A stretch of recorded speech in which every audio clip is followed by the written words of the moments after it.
नमस्कार दोस्तों। आज के हमारे वीडियो में आपका स्वागत है। आज हम आपको बताने वाले हैं कि हमारा जो लाइट बिल है वो एवरेज कब कब आता है, उसके क्या क्या कारण है। आइए शुरू करते हैं। सबसे पहला जो कारण है वो है हमारे मीटर के डिस्प्ले का बंद होना, यानी कि मीटर स्टॉप। इस केस में हमारा जो बिल होगा उसके अंदर जो मीटर स्टेटस होता है, मीटर की जो स्थिति होती है उसके आगे एस लिखा हुआ आएगा।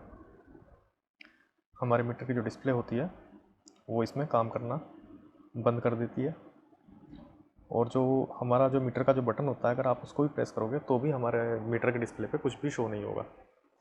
दूसरा कारण है हमारा मीटर का डिफेक्टिव होना। इस केस में जो हमारा मीटर स्टेटस आएगा वो डी लिखा हुआ आएगा बिल में। इसमें क्या होता है, जो हमारे मीटर का डिस्प्ले होता है उसमें कई बार जो हमारे अंक लिखे हुए आते हैं, रीडिंग लिखी हुई आती है और कोई पैरामीटर लिखा हुआ आता है, वो कटे हुए नज़र आते हैं, उनको हम ठीक से पढ़ नहीं पाते हैं। उस केस में डिफेक्टिव होता है। दूसरा केस क्या हो सकता है, हमारा जो मीटर के ऊपर जो एक एलईडी होती है छोटी सी, उसको कैलिब्रेशन एलईडी बोलते हैं, जिसका काम होता है ब्लिंक करना। ये 3200 बार जब ब्लिंक करेगी तो एक हमारी रीडिंग हो जाती है, एक यूनिट पूरी हो जाती है। कई बार क्या होता है कि ये एलईडी जो होती है वो एबनॉर्मली बहुत ही फास्ट ब्लिंक करती है।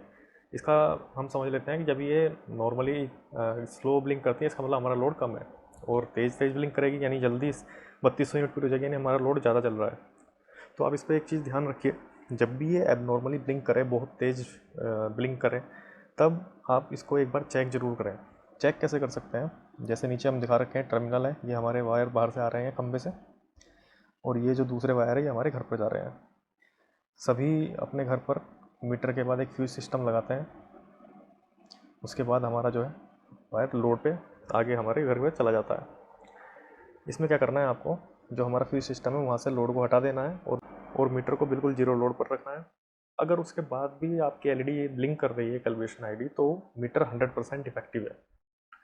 और अगर आप इसको हटाने के बाद एलईडी ब्लिंक नहीं कर रही है, लगाते हैं वापस ब्लिंक कर रही है और तेज़ कर रही है, इतना आप लोड भी नहीं जला रहे हैं, एक केस में बता रहा हूँ मैं आपको, यानी कि आप लोड आपका कम है और उसके हिसाब से जो आपकी एलईडी ब्लिंक हो रही है वो बहुत एबनॉर्मली ब्लिंक हो रही है, और आप फ्यूज सिस्टम हटा दे रहे हैं तो भी एलईडी बंद हो जा रही है, इसका मतलब फिर हमारे लोड में प्रॉब्लम लग रही है।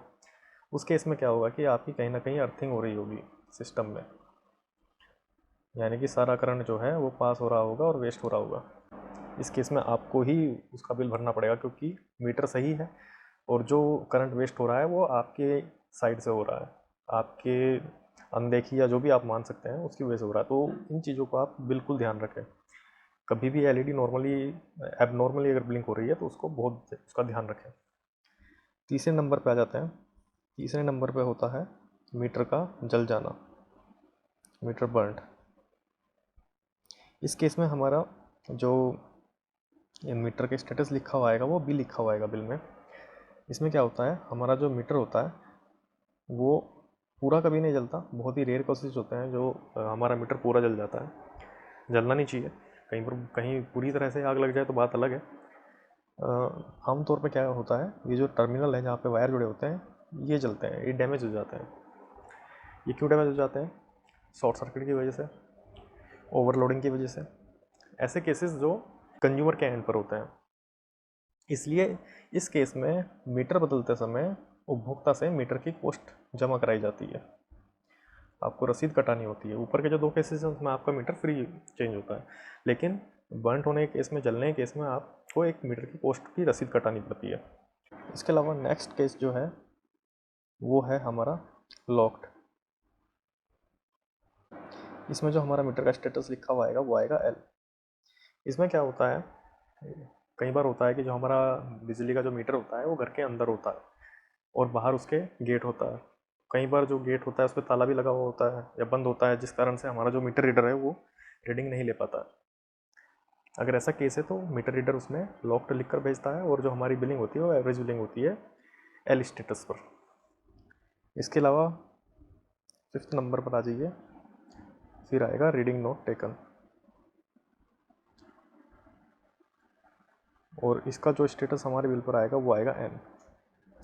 ये इसे आप ऐसे समझिए कि बहुत सारे कारणों से अगर मीटर रीडर रीडिंग नहीं ले पाता है, इसमें मिसलेनियस चीज़ें आ जाती है, तो वो अपने जो रीडिंग होगी उसमें एन लिख कर भेजेगा कि इसकी रीडिंग नहीं ली जा सकी है, अतः आप एन से बिलिंग कीजिए। इसका सबसे सही उदाहरण आज के टाइम पर लॉकडाउन चल रहा है, जिसके कारण सरकार ने आदेश दे रखे हैं कि मीटर रीडर कहीं भी रीडिंग लेने नहीं जाएगा, फीडर इंचार्ज कहीं पर बिल बांटने नहीं जाएगा।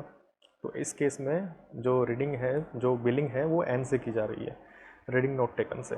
अब यहाँ पर जो बात ध्यान देने लायक है, पहले जो हमारे जो 3 केस हैं, इसमें हमारा जो मीटर होता है वो डैमेज हो चुका होता है, किसी भी कारण से जल चुका होता है, स्टॉक हो चुका, मतलब वो अब नॉर्मल फंक्शन नहीं करेगा। तो इन तीनों केसेस में हमको मीटर को जल्द से जल्द चेंज कराना है, जिसके लिए हमें अपने ऑफिस में एप्लीकेशन देनी है और कोशिश करनी है कि अगले बिलिंग साइकिल तक, जब भी हमारा अगला बिल जारी होगा, जिससे पहले मीटर रीडर रीडिंग लेने आता है, तो उस समय तक नया मीटर लग जाए, ताकि हमारी अगली जो बिलिंग होगी उसमें एवरेज बिलिंग ना होकर के हमारी एक्चुअल रीडिंग आ जाए, नई मीटर से आए। इसके बाद आ जाइए 4th और 5th नंबर पर, लॉक्ड और रीडिंग नॉट टेकन। इसमें क्या होता है, हमारा मीटर सही होता है लेकिन कुछ कारणों से रीडिंग नहीं जा पाती है, तो टेम्प्रेरी बेस पर हमारी एवरेज बिलिंग होती है। इसमें क्या है कि जब भी अगली बार मीटर रीडर रीडिंग लेकर आएगा, हमारे यहाँ रीडिंग लेने आएगा, तो ऑटोमेटिकली जो कंप्यूटर होगा वो उस रीडिंग को एडजस्ट कर देगा। अगर वो एक्स्ट्रा ले गया होगा और अब वो सही लेके गया है और कम है रीडिंग हमारी, तो वो एडजस्ट हो जाएगी, ऑटोमेटिकली कम हो जाएगी। और अगर आपने पैसा ज़्यादा भर भी दिया होगा तो भी वो आप पे एडवांस जमा हो जाएगा। तो इसमें कोई ऐसी इशू वाली बात नहीं है, इसमें बस आपको एक बार देख के रखना है अपने मीटर में कितनी रीडिंग चल रही है और बिल में कितनी है, इसमें कोई इशू नहीं है, ये आपके दोनों कवर हो जाएंगे बाद में। तो ये हमारा एवरेज बिलिंग का वीडियो था। अगर आपको अच्छा लगा है तो इसको लाइक कीजिए और सब्सक्राइब भी कीजिए। सब्सक्राइब करने से आपका कुछ नहीं जाएगा, लेकिन हमारा बहुत कुछ भला हो जाएगा। और आपका दिन शुभ हो। धन्यवाद।